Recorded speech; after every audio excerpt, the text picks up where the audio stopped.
Welcome dear rockets. आज की movie एक साइकोलॉजिकल साइंस फिक्शन थ्रिलर है जिसका नाम है क्यूब जीरो। मूवी की शुरुआत एक बड़े क्यूब के अंदर होती है जहां पर एक आदमी बंद है। इस क्यूब में कई कंपार्टमेंट्स हैं। वो आदमी क्यूब से बचने के लिए हर कंपार्टमेंट को चेक करता है। अचानक उसके ऊपर एक लिक्विड स्प्रे किया जाता है। वो डर जाता है कि कहीं ये कोई एसिड तो नहीं है, लेकिन वो मीठा होता है। वो आदमी उसे मीठा पानी समझकर पीने लगता है, लेकिन प्यास बुझाने के बजाय उसका शरीर पिघलने लगता है क्योंकि ये पानी नहीं, एक खतरनाक केमिकल है। कुछ देर में वो मर जाता है। क्यूब के अंदर के सारे रूम सर्विलेंस में है। एक रिमोट कंट्रोल रूम से दो टेक्नीशियन क्यूब के अंदर हो रही घटनाओं को ऑब्जर्व कर रहे हैं। एक का नाम है एरिक, दूसरे का नाम है टॉड। दोनों ने अपने बॉस को कभी नहीं देखा। उन्हें सिर्फ कम्युनिकेशन सिस्टम के जरिए इंस्ट्रक्शंस दिए जाते हैं कि यहाँ पर करना क्या है। वे सर्विलेंस के अलावा और किसी फाइल को एक्सेस नहीं कर सकते। अब एरिक टॉड को समझाने की कोशिश करता है कि असल में क्यूब में होता क्या है, लेकिन टॉड उसे सिर्फ इतना बताता है कि जिन्हें लीगली मौत की सजा दी गई है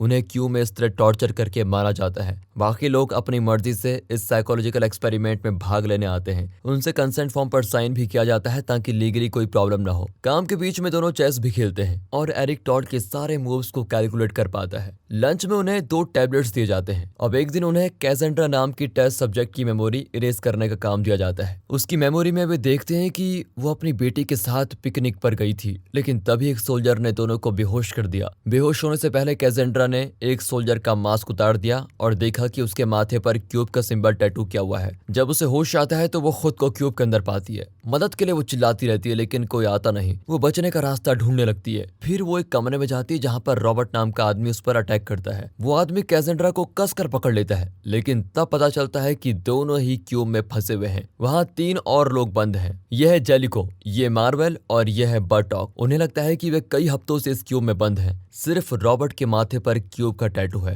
लेकिन किसी को अपना पास्ट याद नहीं। उन्हें पता लगाना है कि वे यहाँ पर क्यों और कैसे लाए गए, लेकिन सबसे पहले यहाँ से बचने का रास्ता उन्हें ढूंढना होगा। वे हर रूम में बड़ी सावधानी से एंटर करते हैं क्योंकि वहाँ कोई ट्रैप हो सकता है। बार्टोक एक रूम में अपना शू फेंकता है और जब उसे कोई खतरा नजर नहीं आता तो वो अंदर चला जाता है, लेकिन उसका गैस गलत निकला और वो वायर्स के ट्रैप में फंस जाता है। उसके शरीर के टुकड़े टुकड़े हो जाते हैं। उसका अंजाम देखकर बाकी 4 बहुत ज्यादा डर जाते हैं, लेकिन कैसे भी करके बाहर का रास्ता तो उन्हें ढूंढना ही पड़ेगा। अब वे पता लगाते हैं कि क्यूब के हर डोर पर अलग अलग इंग्लिश लेटर लिखे हुए हैं। वे गैस करते हैं कि ये लेटर हर रूम के कोऑर्डिनेट्स को रिप्रेजेंट करते हैं। इंग्लिश में 26 अल्फाबेट्स हैं, मतलब यहाँ पर 26 रूम हैं। इस आधार पर वे सभी रूम्स को ऑब्जर्व करते हैं तो पता चलता है कि जेड एक्सिस पर जो रूम्स हैं वो ज्यादा सेफ हैं। अब कंट्रोल रूम में एरिक ये जानने के लिए बड़ा बेचैन होता है कि क्यूब में इन लोगों को क्यों कैद किया गया है। वो टॉड को चेस के मूव सिखाने के बहाने उससे इन्फॉर्मेशन निकालने की कोशिश करता है, पर टॉड सिर्फ इतना बताता है कि क्यूब के तीसरे एक्सिस पर एक एग्जिट है। वो ज्यादा डिटेल्स नहीं बताता। तभी एरिक नोटिस करता है कि कैसेंड्रा का कंसेंट फॉर्म वहाँ पर है ही नहीं, मतलब कैसेंड्रा की मर्जी के बिना ही उसे जबरदस्ती इस एक्सपेरिमेंट का हिस्सा बना दिया गया।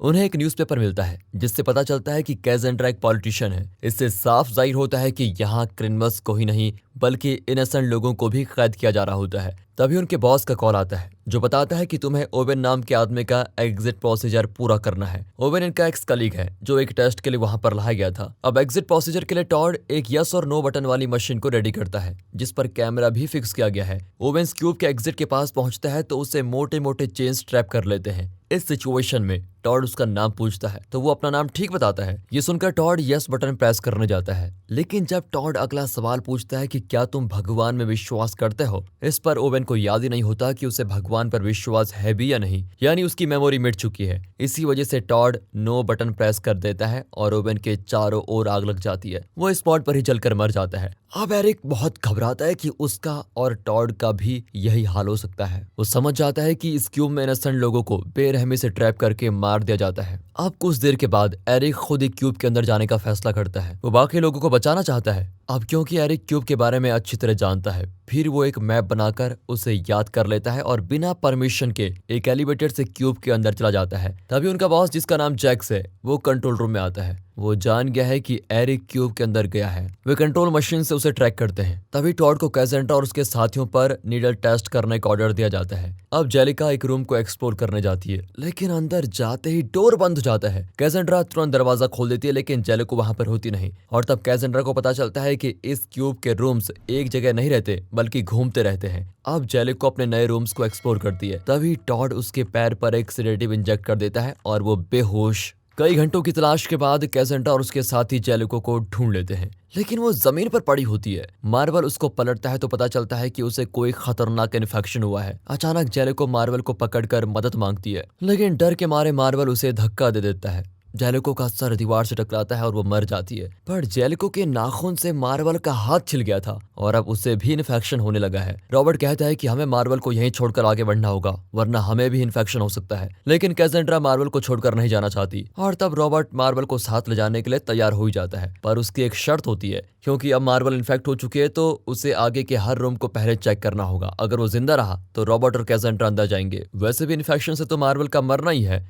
मार्वल को उसकी बात फिर माननी ही पड़ती है। अब मार्वल नीचे वाले रूम को चेक करने जाता है, लेकिन रॉबर्ट उसे अंदर धक्का दे देता है। उस कमरे में हाई फ्रीक्वेंसी साउंड बजती है, जिससे मार्वल कुछ ही सेकंड्स में मर जाता है। इसी बीच कैसेंड्रा रॉबर्ट पर चिल्लाती है कि तुम एक सेल्फिश आदमी हो। अब इससे पहले कि उन दोनों में लड़ाई होती, एरिक उस रूम में आ जाता है। वो खुद को यहाँ का एम्प्लॉय बताता है और कहता है रॉबर्ट ने बिल्कुल ठीक किया, वरना तुम्हें भी इन्फेक्शन हो जाता। फिर वो इन्हें क्यूब्स के सीक्रेट्स बताता है। वो कहता है कि तुम लोग यहाँ अपनी मर्जी से आए थे, लेकिन तुम्हारी मेमोरी मिट चुकी है, इसलिए तुम्हें कुछ भी याद नहीं। अब रॉबर्ट उसे पकड़कर पूछता है कि ना तो मैंने कोई कंसेंट फॉर्म साइन किया है और ना ही मैं क्रिमिनल हूँ, फिर मुझे यहाँ पर क्यों लाया गया है। लेकिन असल में रॉबर्ट को अपना पास्ट लाइफ बिल्कुल भी याद नहीं होता। तभी कैसेंड्रा एरिक से अपनी बेटी के बारे में पूछती है। वो बताता है कि मैंने उसे तुम्हारी मेमोरी में देखा था। अब ये सुनकर तो कैसेंड्रा अपना आपा खोकर उस पर अटैक कर देती है, पर रॉबर्ट उसको रोक लेता है और कहता है कि यहाँ से बचना है तो एरिक का जिंदा रहना जरूरी है। एरिक माफी मांगता है और प्रॉमिस करता है कि वो इन्हें एग्जिट तक जरूर पहुंचा देगा। दूसरी ओर जैक्स के आदमी एरिक की लोकेशन ट्रैक कर लेते हैं। जैक्स कहता है कि उस रूम के सारे कोऑर्डिनेट्स मिटा दो और हर तरफ ट्रैप सेट कर दो।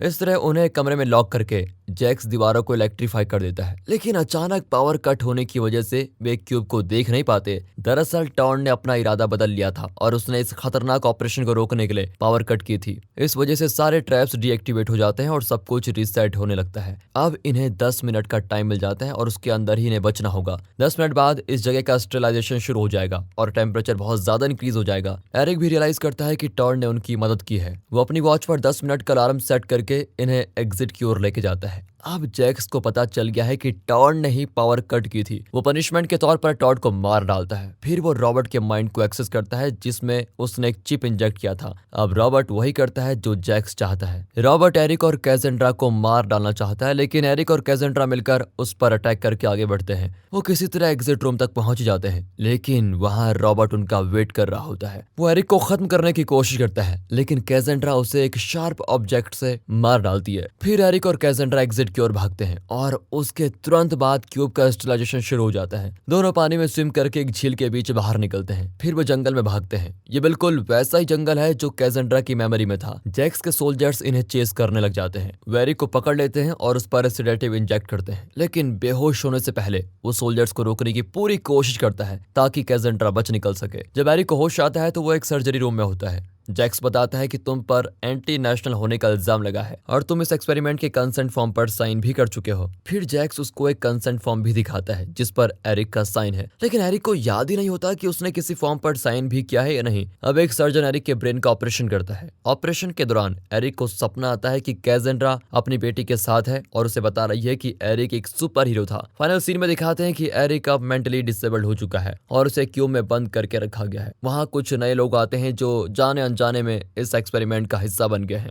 एरिक उन्हें बार बार इस रूम का कलर बताता है और कहता है कि मुझे किसी और कलर के रूम में लेके जाओ प्लीज। और दोस्तों इसी के साथ ये मूवी यहाँ पर खत्म होती है। तो दोस्तों मूवी थोड़ा अलग थी, कैसी लगी आपको? वीडियो अच्छी लगी हो तो लाइक कीजिए, चैनल को सब्सक्राइब। मिलते हैं अगली वीडियो में, तब तक के लिए गुड बाय, अपना ख्याल रखिए and finally thanks for watching.